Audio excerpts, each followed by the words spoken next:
So I have two favorite stories this week. It's a heavy news week. There's a lot going on relative to COVID, to say the least. Thankfully, that has nothing to do with either of my favorite story of the week. Two of them. One is the cat on the blender box in British Columbia. Maybe there's a common theme here. The other is an LA Times story under the headline, Famed Mountain Lion P22 makes dramatic appearance in Beechwood Canyon backyard. There is a great quote in this story that's attributed to my next guest, which says this: he is the Brad Pitt of the cougar world. He's handsome, has aged well, but has struggles with his dating life. So says Beth Pratt, who heads the nonprofit National Wildlife Federation's #SaveLACougars campaign. This is Beth Pratt. Thank you so much for being here. Who or what is P22? Thanks for having me, Michael. Yeah, and as I said, P22, he's a very handsome cougar, but of the cat kind in Los Angeles. He lives in Griffith Park, which is right under the Hollywood sign, and actually roams under the Hollywood sign at night. And he is beloved. He is beloved as Mr. Pitt, our favorite, and is handsome. He has been in Griffith Park since 2012 and had to make this incredible journey across two of LA's busiest freeways, which I don't even like to drive on, the 101 and the 405, to find a home in Griffith Park, where he's been coexisting peacefully and wandering through backyards since 2012. So how do we know so much about P22? The very name suggests that he's been tracked, and I know that that is the case.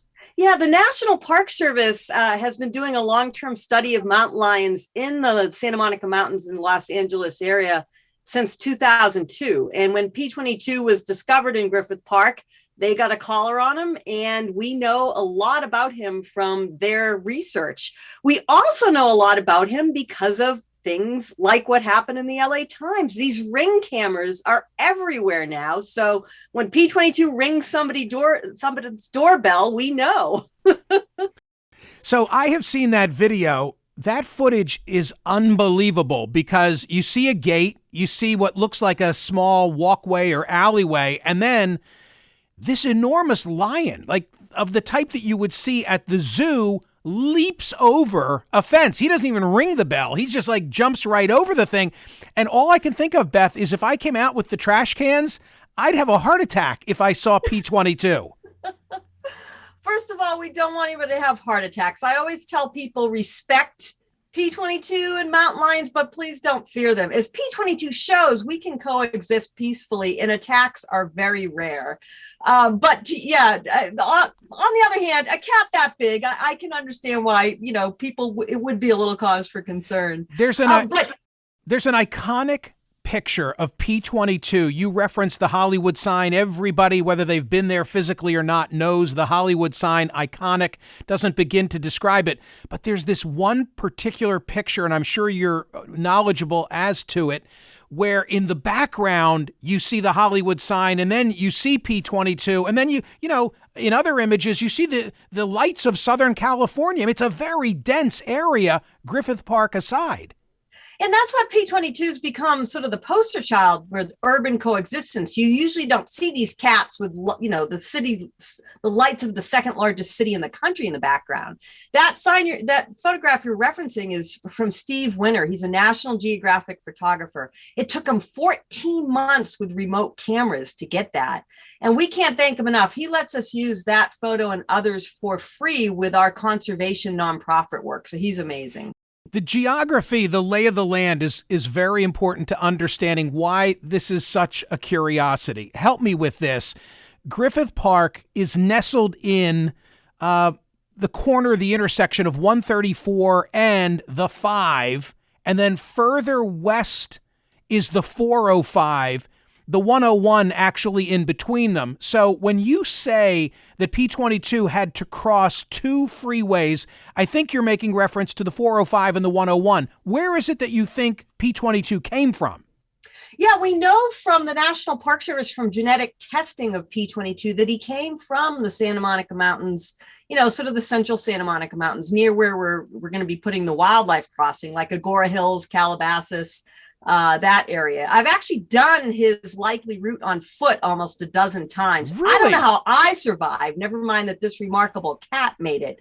But yeah, I like to really stress this is urban living. He's not on the outskirts of LA. He's in the middle of LA. I mean, it's amazing.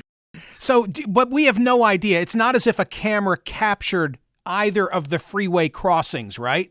Well, if you look on a map, there's really no other way he could have gone. Of course, we don't know 100% for sure, but we do know from retracing the route and looking at the likely green space, there ain't too many ways into Griffith Park, given where his genetic tells us he's from. So what are you now seeking to do to give P22, this lion, additional mobility? Yeah, well, unfortunately, P22 is not exactly a success story in some respects. He's a success story in that he made it and he's living in Griffith Park and coexisting, yet he represents the problem for all his mountain lion relatives in that area is that he's trapped by freeways. And what's happening with that mountain lion population is they are so trapped that they are genetically declining to the point where they are on the verge of extinction. What they're basically doing is inbreeding, right? So they can't get dates outside their family.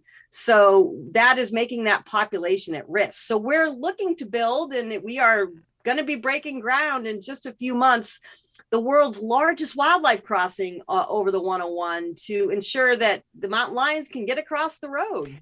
This is the sort of thing, like I'm with you. I'm totally cool with the idea of creating a passage. It's not fair to P22. I hope there's like a P23 with whom he can mate.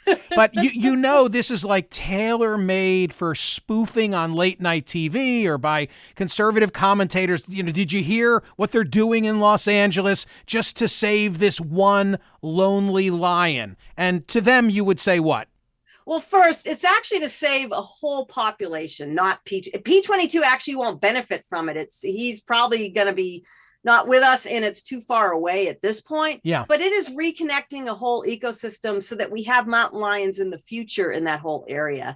And two, it is open space. Wildlife is something that we really value in California. And so for what I would say to them is, I think we can all agree we want wildlife on the landscape in the future. So it's less about one lion and more about a future for our wild heritage. But Beth, aren't you also going to hear, forget the conservatives and the late night comedians, aren't you going to hear from like somebody in Glendale or Pasadena, if I have my bearings straight, who's saying, wait, you're going to introduce more lions into our densely populated cul-de-sacs? Actually, it's not about introducing more lions. Where mountain lions can live in the Los Angeles and Santa Monica Mountains area, they're already there. It's about ensuring they don't go extinct. So mountain lions are extremely self-regulating. They will not share territory and males will fight to the death over it. And they have huge territories, like 150 square miles. So where mountain lions can be in the Los Angeles area, they're already there. So it's just ensuring a future. How, with the population density of Southern California, have more people not had an upfront personal encounter with P22? It is interesting, and it gets at these cats. They are the introverts of the animal world. They're nicknamed ghost cats. They are really good and want to hide. So they are very good at staying away from us. Look at P22. He's in a park, with 10 million people that visit. And of course, as we know, the people who live alongside the park, they actually don't see him a lot except for on these cameras. So they don't want to be around us, and they are very good at hiding. So that's why more people don't have encounters. What I will say is you might not have seen P22 or a mountain lion in the Santa Monica Mountains, but they've probably seen you. You think so? Oh, yeah, they are extremely good. I mean, they're around us, and they always have been. This is nothing new. It's just that we have these new technologies like Ring cameras. But one of my favorite sequences, we have trail cameras up all around Griffith Park, studying wildlife movements. There's a sequence where P22 one morning is like sitting like about 5 feet from the camera, and the camera is snapping away. All of a sudden, he moves about 5 feet. You can still see his tail, and a jogger goes by. That jogger never knew P22 was there. I know I'm going to sound like the tourist that I am. I'm over in Runyon taking my normal walks. I'm from Philadelphia, but when I'm there, I love hiking in Runyon Canyon. So I know what it's like to look eastward and look at the iconic sign and the idea that in that area, like there's a mountain lion. I don't know. I don't know if I'm ready to go back, but you say I have nothing to worry about. Attacks are so rare. I mean, you should worry about driving on the 101. In the last 100 years in California, yeah, seriously, that's where I know I'm going to meet my fate, right? The last 100 years in California, there have been less than 20 attacks. Now, we never want it to happen. Right. Of course, we don't. But on the other hand, I just ask that people put the risk in perspective. In California, every year we lose 3,000 to 4,000 people on our freeways. So, if you are worried about your ultimate demise, it's the you should avoid the freeways, not, mountain lion territory. And finally, for the benefit of those who will watch us on YouTube, is that P22 on your shirt or your sweater? Yes, I can't tell. This is our boy P22 for, the Save LA Cougars campaign that we work to help protect these cats. He has a whole clothing line. Wait, but hold it up, because it looks to me like you're also depicting this this tunnel that you're going to build for P22 to get back to the mountains. Yeah, this was a really good team member of ours. She developed the ugly holiday sweater for our nonprofit store to benefit P22. And yes, you see the cars and the wildlife crossing that we are literally about to break ground on. It's pretty amazing. And I always like to celebrate the people of LA for coexisting with wildlife and P22. And so much so, we're building this incredible landmark world model crossing to help ensure wildlife have a future. That's, you talk about good news. That's some good news we can all celebrate. Hey, yours is a real LA story. I really appreciate it. Beth Pratt, if people want to know more about your organization, where do they go? It's SaveLACougars.org. It's a campaign of the National Wildlife Federation, but yet you can go to that website. I'm going. Check us out. You can learn more about the Brad Pitt of the cougar world. I'm going. I hope it comes in a T-shirt. That's all I want. We do have T-shirts. Okay, I must have one of those in a T-shirt. Don't worry, I will be buying my own. Beth, thank you. That was excellent. I really appreciate it.